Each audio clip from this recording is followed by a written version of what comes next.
Assalamualaikum dan salam sejahtera, bersama saya Nur Alwani Zafira Khairul dalam 15 minit MMTV edisi 12 Julai 2023. Kita ke berita utama. Bekas Peguam One Malaysian Development Berhad Jasmine Lu Aiswan telah ditahan polis pada Jumaat lalu yang didakwa terlibat dalam skandal 1MDB. Perkara itu disahkan Menteri Dalam Negeri Datuk Seri Saifuddin Nasution Ismail yang memaklumkan wanita itu direman di Ibu Pejabat Polis Daerah Dang Wangi pada Sabtu lalu. Saifuddin dalam sidang akhbar hari ini berkata peguam suspek memberitahu anak guamnya sedia memberi kerjasama kepada polis dan kerajaan Malaysia berhubung kes tersebut. Saifuddin turut menjelaskan beliau tidak boleh mengulas lanjut perkembangan kes berkenaan dan menyerahkan dahulu kepada polis bagi siasatan lanjut. Jelasnya, suspek disiasat mengikut Seksyen 409 Kanun Kesesaan atas kesalahan pecah amanah. Pada Januari lalu, Mahkamah Tinggi Kuala Lumpur membenarkan permohonan pihak pendakwaan untuk melucut hak dua kenderaan dan wang tunai RM22,600 milik Jasmine. Jasmine dikatakan salah seorang sekutu rapat ahli perniagaan dalam buruan Lautek Jo atau lebih dikenali sebagai Jolo yang turut terbabit dalam skandal kewangan 1MDB dan disenaraikan sebagai orang yang dikehendaki. Perdana Menteri Datuk Seri Anwar Ibrahim mengesahkan pembahagian kerusi dimuktamadkan di semua 6 negeri bagi menghadapi pilihan raya negeri pada 12 Ogos depan. Beliau berkata demikian selepas mempengerusikan mesyuarat Majlis Perundingan Pimpinan Kerajaan Perpaduan malam tadi. Setakat ini, beliau berpuas hati dengan soal gerak kerja dan strategi dalam menghadapi PRN di 6 negeri. Katanya, kesemua parti kerajaan perpaduan juga bersetuju menggunakan terma berjudul Perpaduan Demi Kestabilan dan Kemakmuran sebagai kempen pilihan raya, manakala manifesto pilihan raya akan ditetapkan oleh pimpinan negeri masing-masing.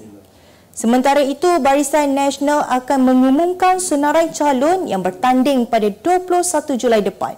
Pengerusi BN Datuk Seri Dr. Ahmad Zahid Hamidi mengesahkan senarai calon parti itu sudah dimuktamadkan dan parti itu dijangka bertanding 45% kerusi Dewan Undangan Negeri atau lebih 100 kerusi daripada 245 kawasan di 6 negeri.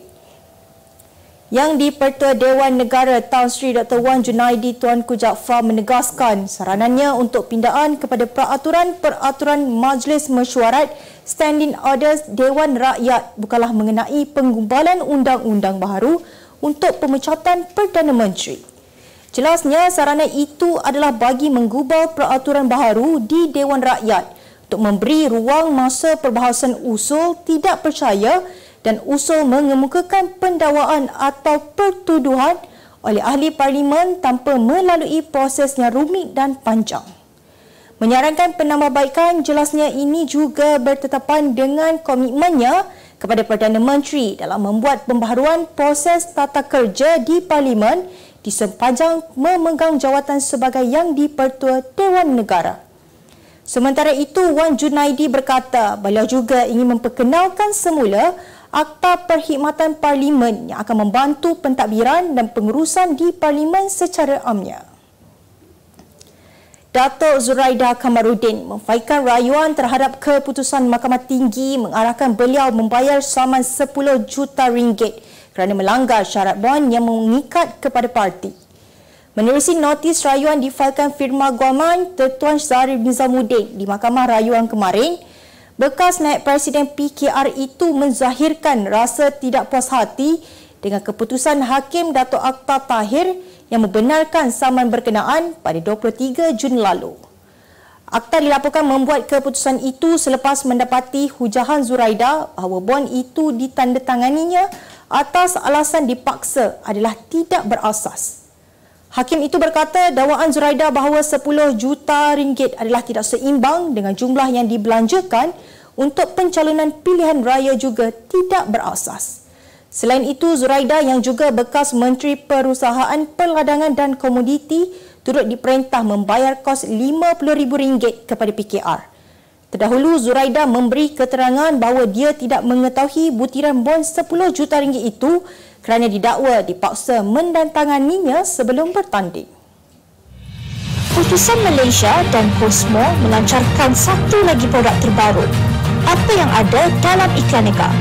Ia adalah platform yang tepat dan efektif untuk mengiklan antaranya pelbagai jenis notis, cautan kosong, hartanah, tender, kenderaan, mencari wali atau waris dan pelbagai lagi.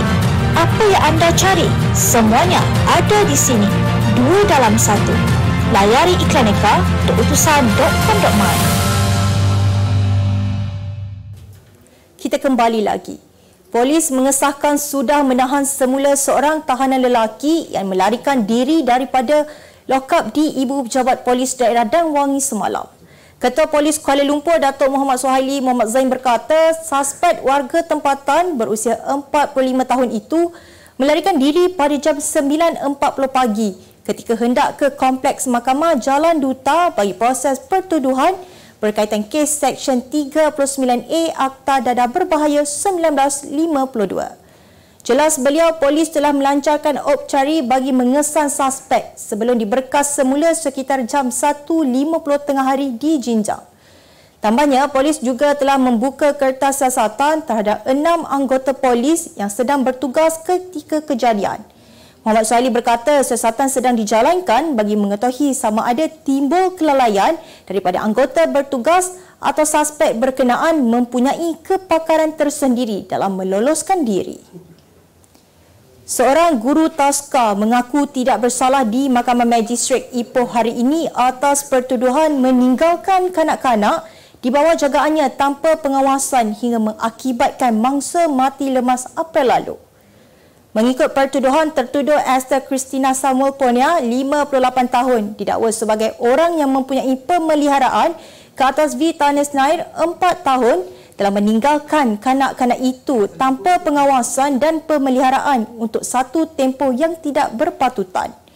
Pertuduhan terhadap wanita itu dikemukakan Timbalan Pendakwa Raya Syahira Azhar mengikut Seksyen 33-1-A Akta Kanak-Kanak 2021 yang membawa hukuman denda hingga RM20,000 atau penjara sehingga 5 tahun atau kedua-duanya. Mahkamah membenarkan jaminan RM2,500 dengan seorang penjamin dan menetapkan 23 Ogos depan sebagai tarikh sebutan semula.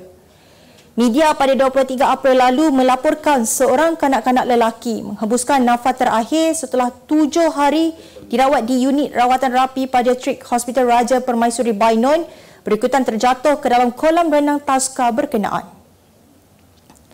Beralih ke berita luar negara. 5 sekeluarga dari Mexico termasuk seorang juruterbang Nepal maut apabila sebuah helikopter yang dinaiki mereka terhempas sejurus ia berlepas ketika melalui kawasan Gunung Everest semalam. Penerbangan helikopter Manang Air itu sedang menuju ke Kathmandu dari Lukla yang merupakan pintu masuk ekspedisi ke puncak tertinggi di dunia.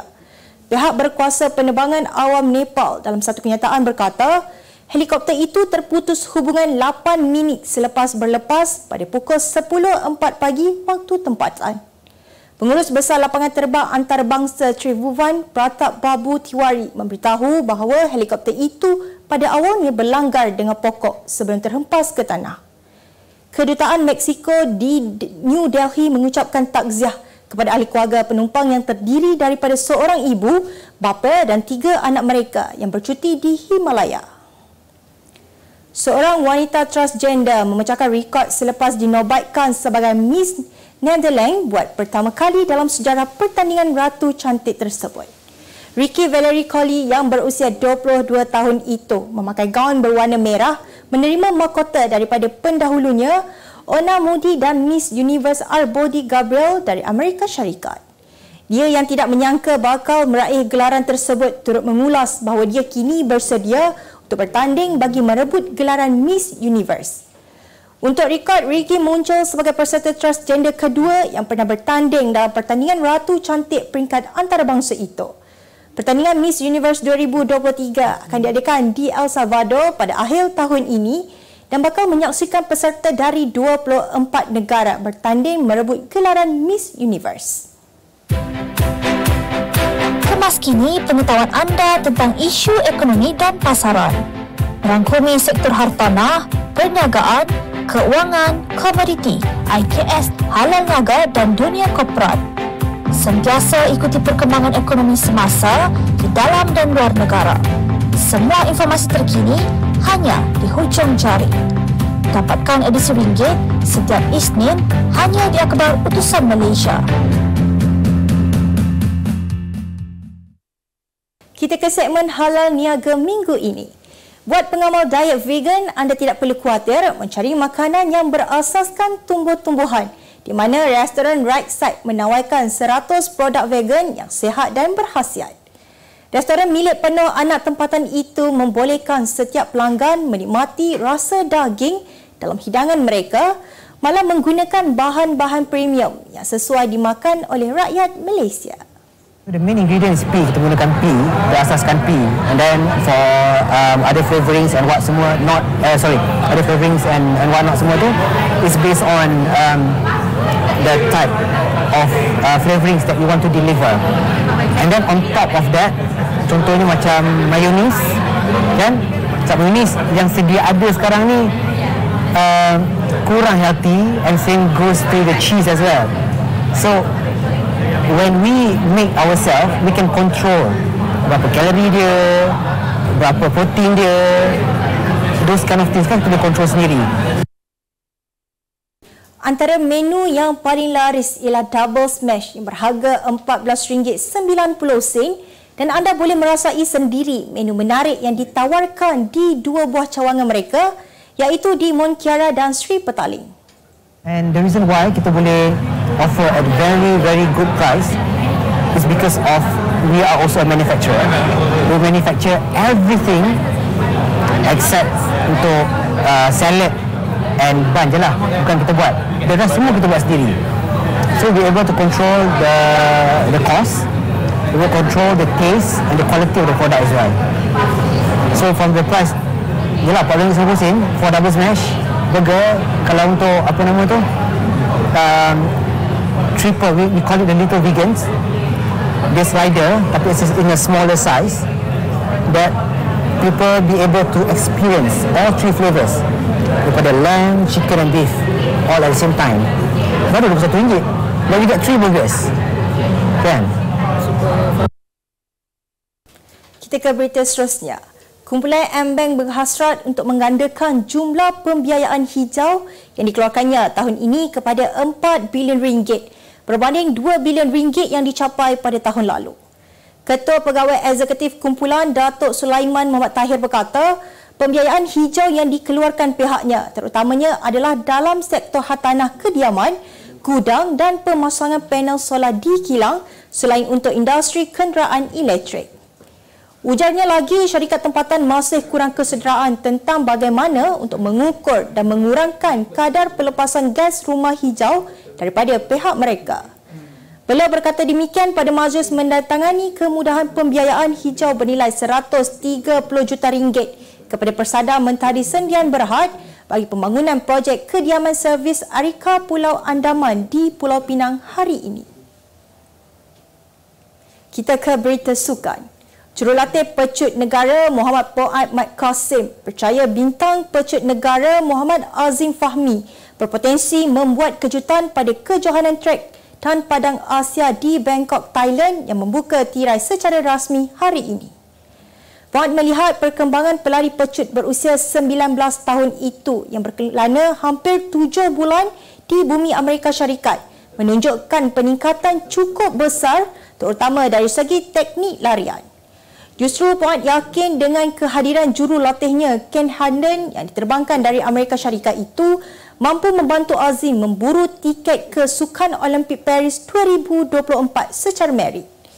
Fuad turut percaya kehadiran Azim yang menyertai kem latihan skuad pecut kebangsaan selama 2 minggu di UPSI bakal melonjakkan semangat rakan-rakan sepasukan untuk memburu kemenangan dalam acara 4x100 meter di Bangkok. Menjelang kejohanan itu, Azim akan beraksi dalam acara 100 meter dan 4x100 meter bersama Khairul Hafiz Jantan, Jonanta Nyepa dan Muhammad Thaqif Hisham.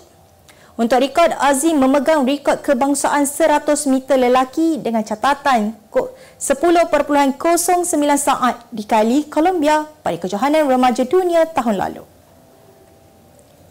Kazuyoshi Miura berkemungkinan pemain bola sepak profesional tertua di dunia pada ketika ini.